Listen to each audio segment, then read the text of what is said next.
복음의 진리를 따라 행하려면 이런 제목의 말씀으로 함께 은혜 받기를 원합니다.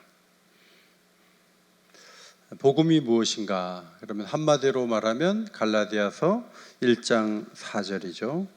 그리스도께서 아버지의 뜻을 따라 이 악한 세대에서 우리를 건지시려고 우리 죄를 대속하기 위해서 자기 몸을 주셨다. 그것을 믿을 때 의롭게 되고 구원받는다. 이게 복음이에요. 그래서 누가 복음이 뭐냐 그러면 갈라디아서 1장 4절을 펴고 설명을 하면 돼요. 그러면 복음이 다 설명이 된 것인가 했을 때 사실은 그것은 요약한 얘기지, 복음이 갖고 있는 풍성한 의미는 우리 평생에 알아가고 계속 확장되고 희미해졌던 것이 선명해지는 과정을 거친다, 그렇게 볼 수 있습니다. 마치 결혼을 좋은 인상을 가진 배우자를 보고 했지만 상대가 누구인가를 평생 알아가는 것처럼 복음도 그렇게 한 줄로 다 알았다 이러는 게 아니에요.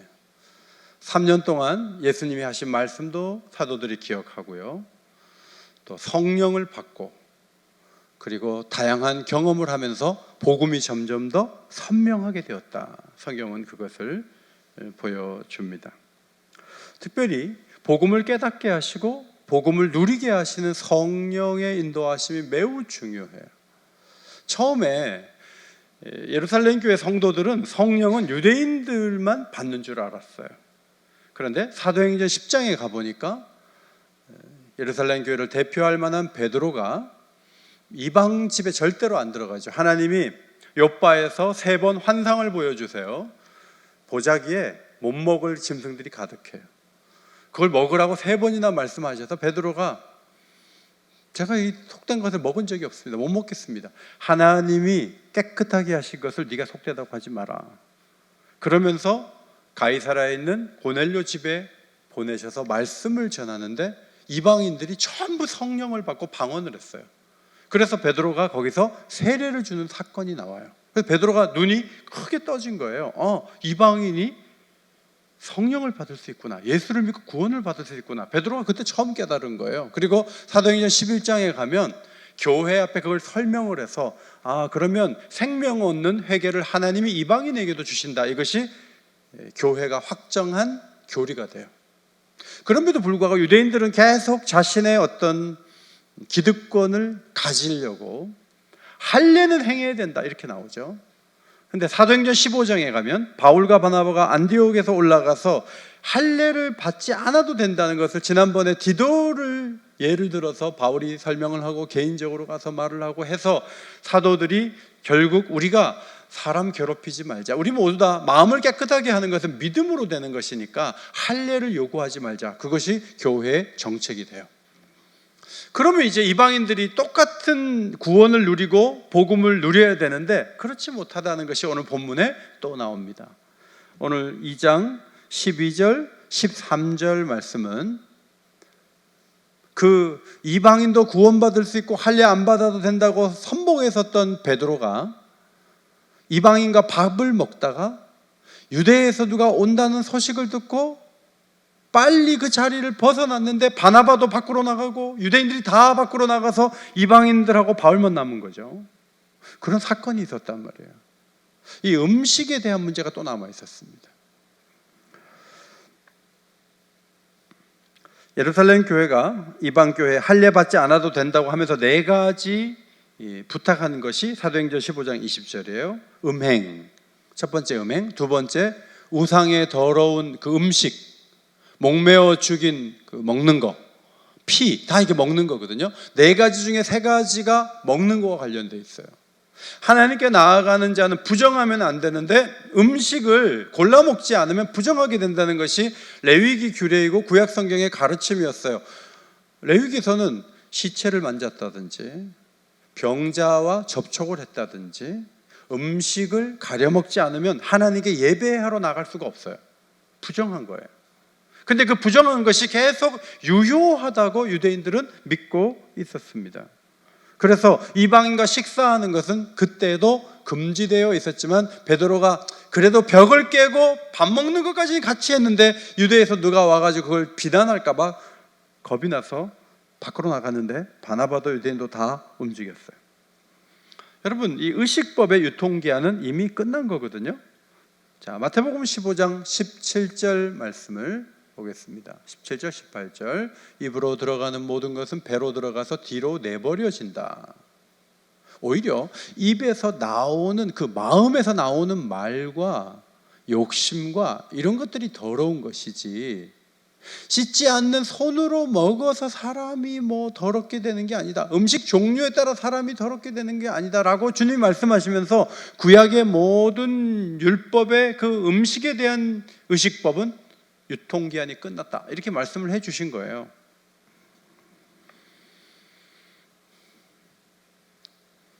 본문 11절, 베드로가 예루살렘에서 로마 제국의 세 번째로 큰 안디옥으로 올라갔다고 기록되어 있습니다. 여러분, 그 지도를 보시면 밑에 제가 예루살렘을 이렇게 언더라인을 하고 위에 안디옥이 있는데, 그 안디옥이 로마 제국 전체에서 세 번째로 큰 도시였다 하는 거예요. 거기에 한 약 인구 25만 명이 살고 있었는데 2만 5천 명은 유대인이 거기에 살고 있었다고 합니다.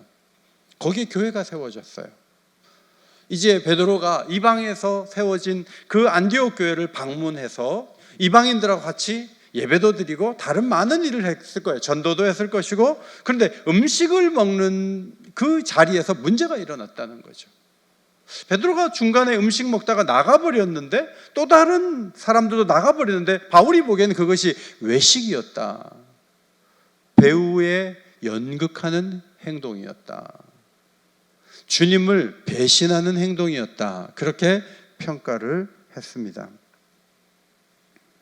단순히 식사 자리에서 속이 불편해서 나간 게 아니고, 그것은 14절, 복음의 진리를 따라 바르게 행하지 아니한 행동이다, 이렇게 지적했어요. 복음의 진리를 따라 바르게 행한 것이 아니다. 밥 먹다가 밖으로 나간 걸 그렇게까지 말할 수 있는가? 바울은 이게 복음의 문제라고 봤어요. 바울이 예수님을 안 믿는다, 예수님을 믿음으로 구원받는다는 진리를 거절한 게 아니에요. 바울이 거기서 벗어난 것은 심각한 의미를 던져줬다. 그런데 그것이 복음의 진리를 따르는 것이 아니었다 하는 거예요. 여러분, 복음이 뭐죠? 모든 사람은 예수님께서 나를 위해 죽었다는 것을 믿음으로 의롭게 되는 거예요. 이게 복음이에요. 그런데 식사 자리에서 나가는 것은 음식을 제대로 골라 먹지 않고 제대로 음식을 먹는 유대인이 아닌 이방인과 먹을 경우에는 의롭다함에 문제가 생긴다는 행위를 보여주는 거예요. 그래서 이것은 문제가 있다, 이렇게 해석을 한 것입니다. 이미 베드로는 파격적인 행동을 했죠. 이방인도 성령 받습니다라고 교회에 얘기했고, 마음을 깨끗하게 하는 것은 믿음으로 되는 것이라고 사도행전 15장에 얘기한 적도 있어요. 그리고 지금 안디옥에 올라와가지고 이방인과 교제를 하고 있고 밥도 같이 먹고 있었어요. 그런데 누군가 와서 비난하는 그게 신경이 쓰였어요. 그래서 그 자리에서 벗어난 거예요. 바울은 사실 늦게 예수를 믿었고 뒤늦게 혼자 개인적으로 사도가 되었다고 얘기를 했기 때문에 베드로하고 좋은 관계로 지내야 되는데 책망하는 거예요. 잘못했다. 공적으로 사람들 앞에서 그렇게 하면 안 된다고 책망을 하고 말았습니다. 그것은 매우 위험한 행동이었지만 바울은 그렇게 했습니다. 교회와 세상이 많이 달라야 되는데 2017년에 개봉된 히든 피겨스라는 숨겨진 영웅들, 숨겨진 인물들, 그 피겨스가 이제 사람이거든요. 그런데 흑인을 말하는 거예요. 숨겨진 천재들이에요. 나사에 아주 수학 문제를 잘 푸는 흑인들이 들어가는 거죠. 거기서 계산을 해내는데 백인보다 계산을 더 잘해요. 근데 문제는 계산은 잘하고 실력은 있는데 화장실이, 유색인종 화장실이 800m 밖에 있어요. 건물 안에는 백인들만 쓸 수 있는 화장실이에요. 그래가지고 뭐 급하니까 막 뛰어가야 돼요. 근데 800m 뛰어가야 돼요. 화장실 가려면. 얼마나 이 직원들이 힘든지 몰라요. 그리고 이 사무실 안에는 커피포트 같이 못 써요. 백인들만 쓸 수 있어요. 중요한 회의는 백인만 들어가요. 흑인은 못 들어가요. 그러니까 이 나중에 이 주인공이 막 소리치는 거예요. 이게 말이 되냐고. 그 아픈 그 마음을 막 토로해요.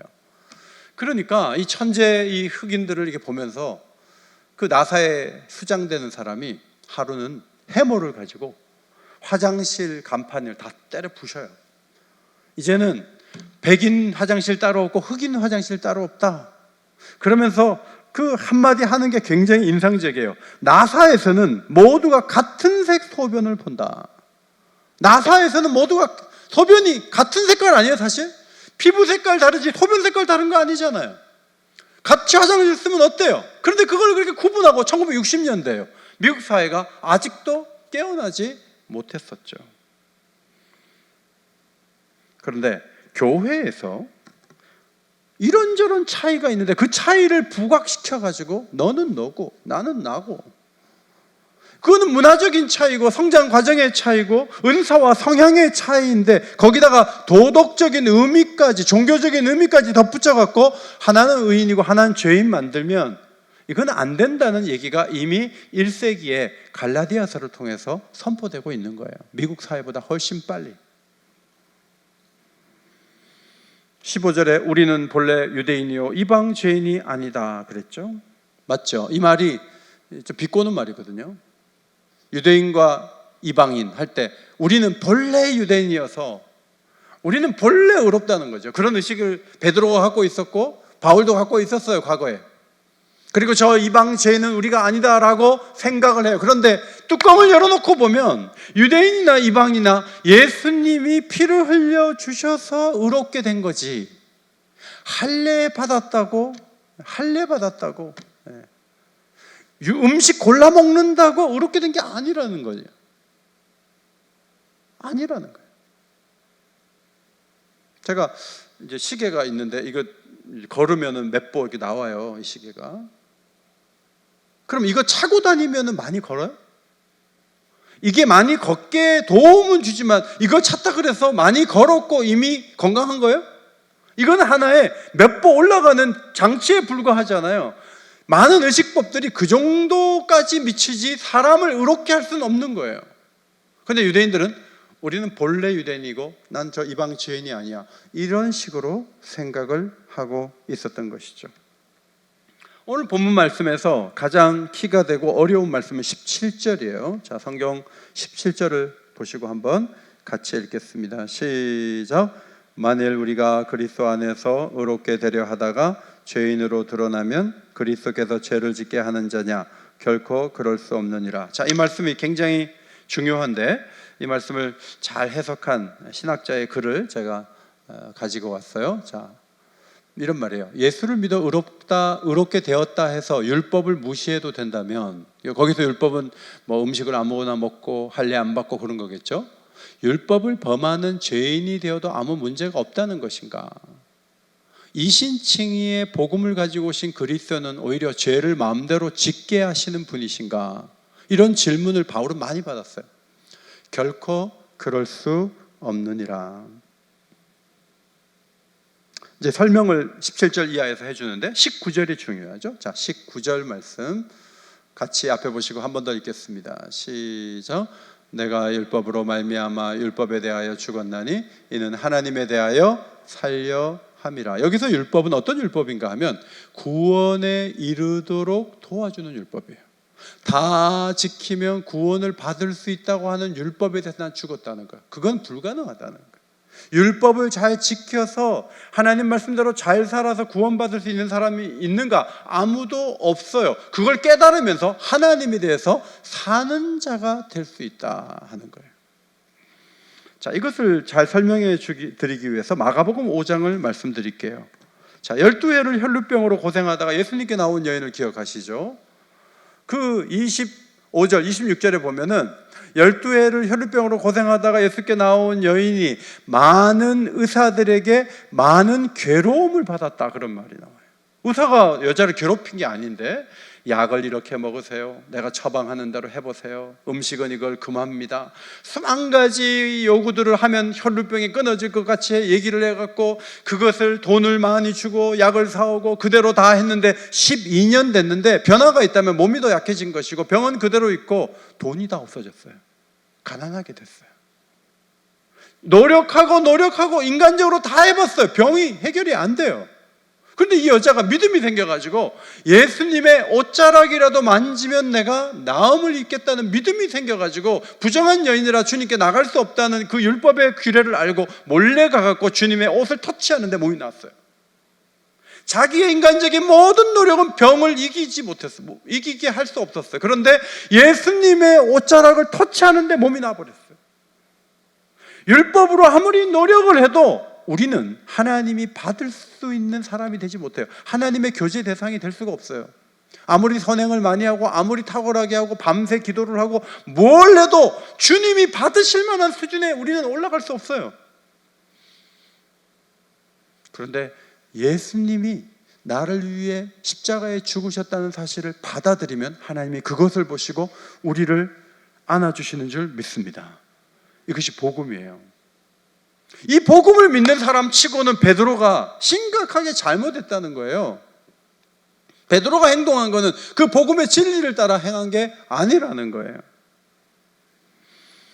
바울은 하나님 마음에 들기 위해서 뭔가 노력해서 하나님이 나를 받아주시는 것이 아니라 예수를 믿는 믿음을 보고 그 한 가지를 보고 나를 받아주시는구나, 그것을 깨달았어요. 그래서 순종은 뭔가 하면 구원을 얻기 위해서 어느 정도 수준에 올라서 순종하는 게 아니에요. 그걸 이루기 위해서 순종하는 게 아니에요. 하나님이 기뻐하시니까 하는 거예요. 그게 순종이에요. 그게 순종이에요. 저는 주일날 교회 나올 때마다 아내에게 고마운 마음을 가져요. 왜냐하면 제 아내가 아침에 이렇게 일찍 일어나가지고 아침 먹여서 저를 교회를 보냅니다. 빈속에 설교하지 않게. 그리고 밥을 먹고 나면 어제 벌써 하루 전에 딱 양복하고 와이셔츠 넥타이 다 딱 걸어 놓는다고요. 제가 그렇게 3번만 안 하면 제가 이혼하기로 그렇게 제 아내한테 엄포를 나가고 제 아내가 그 3번 넘어가지 않으려고 막 기를 쓰고 그렇게 하는 게 아니에요. 저는 오히려 자라 그래요. 내가 알아서 간다 그래요. 그런데 알아서 그렇게 해줘요. 하나님께 순종하는 것도 이 정도 수준에 안 다르면 탈락이다, 그래서 순종하는 게 아니라고요. 기쁨으로, 그분의 기쁨이 되고 그분을 사랑하기 때문에 우리가 순종하게 된다는 것을 설명하고 있어요. 그 설명을 20절에서 보다 분명하게 말하는데 굉장히 유명한 구절이죠. 20절 전반 앞부분 앞에 보시고 읽겠습니다. 시작. 내가 그리스도와 함께 십자가에 못 박혔나니 그런즉 이제는 내가 사는 것이 아니요. 자, 과거의 나는 누구예요? 율법을 잘 지켜가지고 하나님 마음에 드는 쪽으로 살아서 하나님 마음에 기쁨을 드리려고 했던 나예요. 그 나는 예수를 믿을 때 십자가에서 주님과 함께 이미 죽었다는 거예요. 뭔가 행위를 통해서 그분에게 만족을 드려서 구원을 얻으려고 하는 나는 이미 사라졌다. 자, 하반절 다음 같이 읽겠습니다. 시작. 오직 내 안에 그리스도께서 사시는 것이라. 이제 내가 육체 가운데 사는 것은 나를 사랑하사 나를 위하여 자기 자신을 버리신 하나님의 아들을 믿는 믿음 안에서 사는 것이라. 여러분, 1부 예배 때는 여러분보다 5배나 크게 읽었어요. 2부 예배에 나오신 분들은 지금 많이 힘이 없어서요. 한 번 더 읽겠습니다. 시작. 오직 내 안에 그리스도께서 사시는 것이라. 이제 내가 육체 가운데 사는 것은 나를 사랑하사 나를 위하여 자기 자신을 버리신 하나님의 아들을 믿는 믿음 안에서 사는 것이라. 노력해서 뭔가 구원을 이루려고 하는 나는 죽었는데 예수님을 믿을 때 예수님이 내 안에 살아 계시는 거예요. 그런데 내가 육체 가운데 사는 것은 어떤 모습으로 사느냐 하면 나를 위해서 자기 자신을 버리신 그 예수를 믿는 믿음 안에서 사는 나만 살고 있는 거예요. 무슨 말인가 하면 내 자랑, 내가 대단하고 내가 뭔가를 이뤘다 하는 것은 다 의미가 없는 것이고, 내가 율법을 지키고 그렇게 해서 하나님 마음의 수준에 올랐다고 하는 얘기들은 이제 접는 것이고, 이제는 오직 믿음 안에 등장하는 나를 위해 희생하신 예수님만 귀한 인생이 시작됐다. 그렇게 해서 나는 산다.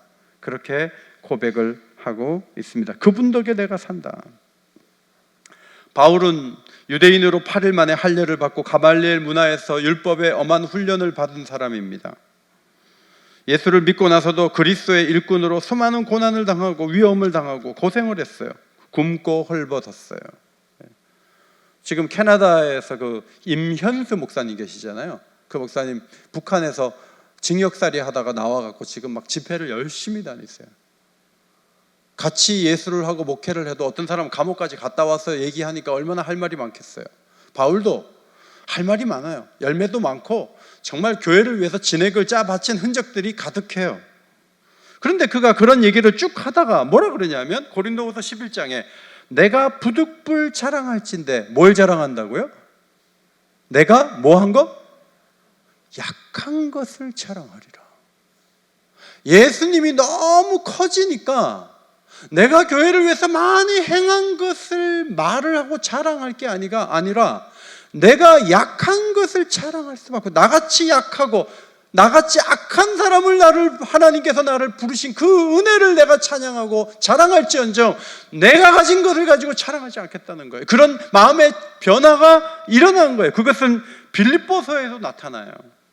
내 주 예수를 아는 지식이 가장 고상하다고 바울이 고백하면서 이렇게 말하죠. 내가 그를 위하여 모든 것을 잃어버리고 의도적으로 잃어버리고 배설물로 여긴다.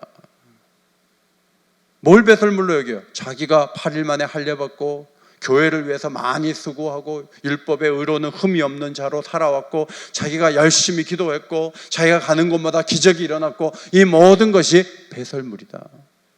왜 그렇게 말하죠? 그리스도를 얻기 위해, 그 안에서 나를 새롭게 발견하기 위해. 그러면서 하는 얘기가 이거예요. 내가 가진 의는 율법에서 난 것이 아니요 오직 그리스도를 믿음으로 말미암은 것이니 곧 믿음으로 하나님으로부터 난 의라. 믿어서 내가 의롭게 되는 것이 어떤 변화를 가지고 오냐 하면 내가 자랑할 만한 것들이 배설물이 되는 변화를 가지고 온다는 거예요. 사실 베드로가 음식 규례를 자꾸 주장할 게 아니라 뭘 먹어도 괜찮다. 유대인들이 오면 나 먹는 거 봤지? 사실 이거 문제 없어. 우리가 의롭게 되는 건 음식을 골라 먹어서 의롭게 되는 게 아니고 예수님을 믿음으로 되는 거니까 이거 괜찮아 하고 파격적으로 나갔어야 되는데 도망을 치고 빠져나갔다는 것은 그가 이 의를 훼손했다는 거예요. 대단히 잘못했다는 거예요. 하나님을 잘 이해할 필요가 있어요. 사사기에 기드온이 모집한 용사 3만 명이 넘는 사람들이 모였지만 하나님은 다 돌려보내셨어요. 그리고 300명 남겼어요.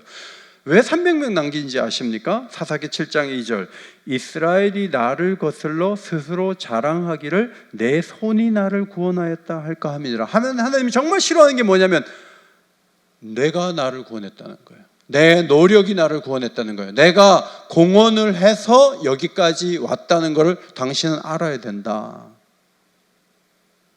하나님 이걸 정말 싫어하세요. 전쟁이 끝나고 승리하게 됐을 때 야 300명 갖고 어떻게 이겨? 그런데 이게 이긴 거는 하나님이 하신 거지 300명 갖고 이길 수 있는 게 아니었지. 그 말 듣고 싶어서 다 집에 가라고 한 거예요. 그리고 300명 남겨서 승리했어요. 자, 구원이 이루어졌어요. 마찬가지예요. 예수님이 십자가에 대속의 피를 흘려줘서 그걸 믿음으로 구원을 받았다는 말을 하나님은 듣고 싶어요. 내가 철야하고 내가 헌신하고 내가 노력해서 내가 구원받았다. 그 말을 하나님은 싫어하세요. 우리가 잘 아는 유명한 에베소서 2장 8절 9절 말씀이 그것을 말해주고 있어요. 앞에 보시고 같이 읽겠습니다. 시작. 너희는 그 은혜에 의하여 믿음으로 말미암아 구원을 받았으니 이것은 너희에게서 난 것이 아니요 하나님의 선물이라. 행위에서 난 것이 아니니 이는 누구든지 자랑하지 못하게 함이라. 하나님 정말 싫어하는 게 뭐죠? 자랑질하는 거예요. 내가 이 정도 했으니까 구원하신 거 아니에요? 그래서 여러분에게 구원 받으셨습니까? 열심히 하겠습니다. 그거는 하나님 원하는 행위를 얘기하는 거잖아요. 뭘 열심히 해요? 믿으면 되지. 여러분 구원 받으셨습니까? 왜 대답을 안 하십니까? 여러분 구원 받으셨습니까? 이 대답을 하면서 열심히 하겠습니다. 제가 대면 예배 열심히 나오겠습니다. 관계없는 얘기예요. 대면 예배 나오면 온라인 예배 나오든 믿으면 돼요. 믿으면 구원 받아요. 믿음으로만 구원 받아요. 이것을 분명히 하자는 거죠. 예수님은 개방된 공동체를 세우셨습니다. 요한복음 7장 37절, 누구든지 목마르거든 내게로 와서 마시라. 누구든지 죄인이면 주께로 와서 문제를 해결할 수 있어요. 누구든지, 여기에 유대인, 이방인 다 포함시켜서 말씀하셨음에도 불구하고 교회가 얼마나 오랫동안 유대인만 구원받는다 이러고 있었는지 몰라요. 어리석은 거죠. 복음서를 읽어보면 예수님은 누구의 친구입니까? 세리와 죄인, 불결한 사람들의 친구였어요. 그래서 바리새인들이 먹기를 탐하고 포도주를 즐기는 사람이요 세리와 죄인의 친구로다, 그렇게 손가락질했어요. 예수님의 이 별명이 좋지 않았어요. 그러나 예수님은 누구와도 잘 지내셨어요. 이것이 복음의 개방성이에요. 우리 교회 장애인들이 많이 있으세요. 우리 교인들은 장애인들의 친구고 장애인들을 사랑해요. 신체가 불편하다는 이유만으로 차별받는 것은 온당치 않다고 우리 교인들은 생각한다는 점에서 저는 하나님 옆에 감사를 드려요. 우리 주변에 한 6천 명 모이는 교회가 있는데 그 교회에서 막 예배 시간에 소리를 지른 주일학교 아이가 그 할머니한테, 주일학교 교사가 그랬대요. 우리 교회 안 나오면 좋겠다고. 근데 그 아이가 우리 교회 와갖고 좋아졌어요. 우리 교회는 그런 부분에서는 훌륭해요. 그러면 우리 교회는 모든 차별을 다 던져버렸느냐? 그렇지는 않아요. 이 복음의 진리를 따라 행하는 이 부분에서 우리도 아직도 세속적이고 세상적인 게 참 많아요. 어떻게 이 복음의 진리를 따라 행할 수 있을까? 제가 말씀을 준비하면서 몇 가지 정리를 해서 여러분에게 말씀드리려고 합니다. 첫째로, 자기 자랑 대신에 예수 그리스도의 은혜만 고백하세요. 자기 자랑 대신에 범사의 그리스도의 은혜를 고백하는 것이 우리가 첫 번째로 할 일이에요. 간증을 잘하지 않으면 결국 내가 잘한 게 돼버려요. 하나님의 은혜로 그렇게 됐다고 뒤에 한마디 붙이지만, 전에 종신대 강사로 일하시는 제 후배 한 분이 새벽기도 오셨는데 사남 아들 넷을 데리고 유학을 떠났다고요. 그래갖고 걔네들이 지금 대학생인데, 어릴 때 갔는데 대학생이에요. 근데 간증을 하시는 거, 하나님 은혜로 첫째, 둘째, 셋째, 넷째가 전부 아이비리그에 있는 대학 갔어요. 그래가지고 하버드, 예일, 시카고 이런 대학에 갔다고 얘기를 하는데, 우리 성도들이 그날 새벽에 이제 학력고사가 얼마 남지 않은 그때 우리 성도들이 전부 열받아갖고 집에 갔어요. 목사님 좋겠다. 미국 가가지고 애들 냈다. 예일 대학 보내고 하버드 보내고, 우리는 서울에 있는 대학 보내기도 힘든데 이런 불공평한 세상 이러면서 성도들이 열받아갖고 집에 가셨다고요. 은혜 받기는커녕 열받아 버렸어요. 여러분, 남이 없는 걸 내가 많이 말하잖아요. 그러면 이상하게 우리는 속상해요. 힘이 들어요. 그런데 자랑이 대신에 예수님이 하신 일을 자꾸 고백하는 거예요. 예수님이 우리를 위해 십자가에 죽으시고, 다 아는 얘기인데 그분이 나를 의롭게 하셔서 이 못난 죄인을 살려주신 은혜 얼마나 감사하냐. 여러분, 그러면 우리가 은혜가 되는 거예요. 우리의 약함을 인정하고 하나님의 은혜를 마음 다해 높이는 찬송이 있는데, 얼마 전에 돌아가신 조용기 목사님이 지은 찬송시인데, 이 찬송시가 언제 썼냐면 1983년이에요. 이때는 이미 순복음교회가 70만 명의 성도가 넘었을 때예요. 그런데 가사를 이렇게 쓰셨어요. 조 목사님이, 나같이 못난 인간 주님께서 살리려 하늘나라 영광 보자 모두 버리셨네. 나 같은 죄인 불러 70만 명 이상 교인 불러주셨네. 이렇게 하지 않잖아요? 이 고백이 너무너무 중요한 거예요. 제가 2절 부를 테니까 여러분 3절 같이 부르겠습니다. 첫음 주세요. 나같이 못난 인간 주님께서 살리려 하늘나라 영광 보자 모두 버리시었네.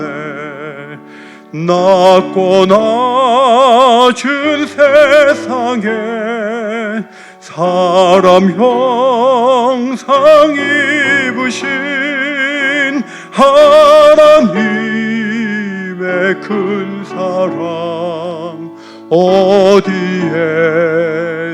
견주리. 3절 같이. 예수님 나의 주님 사랑의 주 하나님 이제 나는 예수님만 높이면서 살겠네. 나의 남은 인생을 주와 동행하면서 주님 사랑 전하며 말씀 따라 살겠네. 나같이 못난 인간 주님께서 살려주셨다고 고백하니까 성도가 70만 명이어도 내가 원래 못난 인간이었는데 하늘 보자 버리시고 오셔서 그 큰 사랑을 입혀주셔서 내가 오늘 있다는 이 정신을 잊어버리지 않으니까 온 세계에서 심장병 환자 5,000명 불려와가지고 수술시켰어요. 교회에서. 북한에다가 심장병원을 하나 만들었어요. 그렇게 쓰임받을 수 있었던 이유는 내가 죄인인 것을 기억하는 거예요. 현실적으로 대단한 일을 이루었다 할지라도 그런 자랑을 하기보다는 하나님의 은혜가 얼마나 놀라운가를 계속 고백하다 보면 하나님이 그 사람을 쓰시는 거예요. 두 번째, 차별하는 생각과 언행을 회개해야 됩니다. 자, 우리 주변에 무시해도 좋을 사람이 있습니까? 무시당해도 괜찮은 사람이 있습니까? 아무도 없습니다. 우리는 한쪽 면밖에 못 봐요. 근데 솔로몬이 지혜가 있다 보니까 이런 얘기를 했어요. 지혜가 많으면 번뇌가 많고 지식이 더하면 근심이 더한다 그랬어요. 자, 내가 지혜가 있고 내가 지식이 있어 저쪽은 지혜가 없고 지식이 없어 하고 무시할 수 있어요. 그런데 솔직히 말하면 지혜가 많고 지식이 많다 보니까 번뇌하고 근심이 더 많은데요. 한쪽 면만 부각시켜서 내가 자랑할지 모르지만 한쪽 면을 또 보면은 더 큰 고통을 안고 살아가는 거예요. 그러니까 자랑할 수 없는 거예요.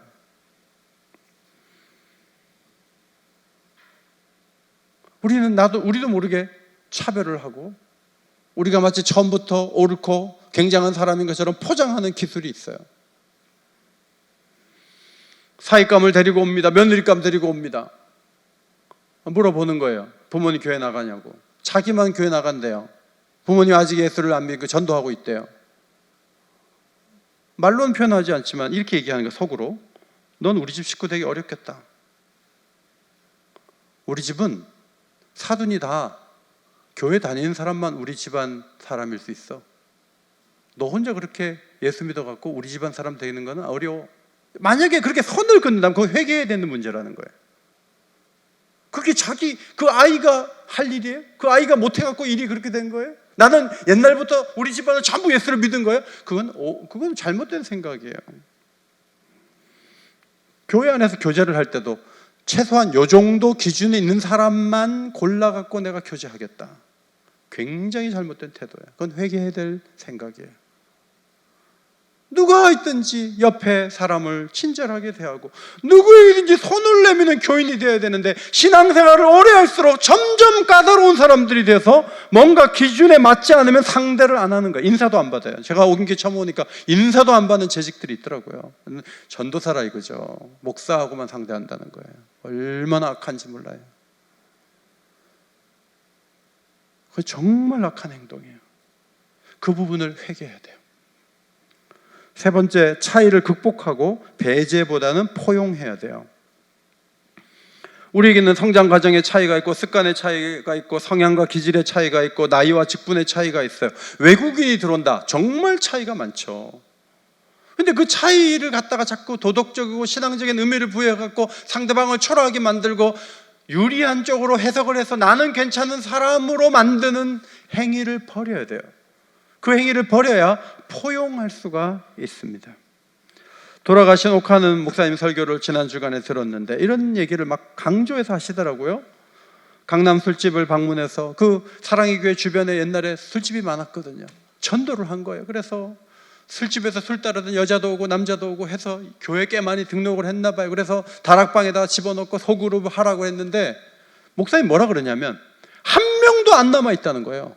다 나갔다는 거예요. 어렵게 전도까지는 해왔지만 교인들이 배제하는 거예요. 술 팔다가 와가지고 우리하고 같이 어깨를 나란히 하려고 그래? 우린 너희하고 달라. 우린 술 안 마셔. 술 먹던 사람이 여기 와? 말로는 안 하지만 소그룹 들어가니까 전부 급판이에요. 한 명도 없이 다 교회 나갔다는 거예요. 이게 교회?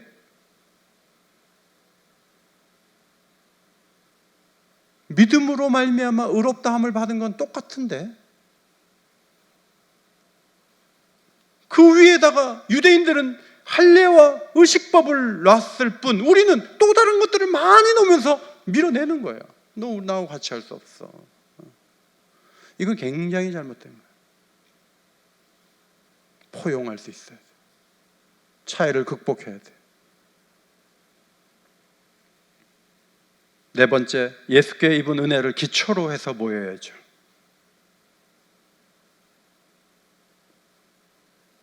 예를 들어 권사님들 6명이서 여행을 계속 다닌다.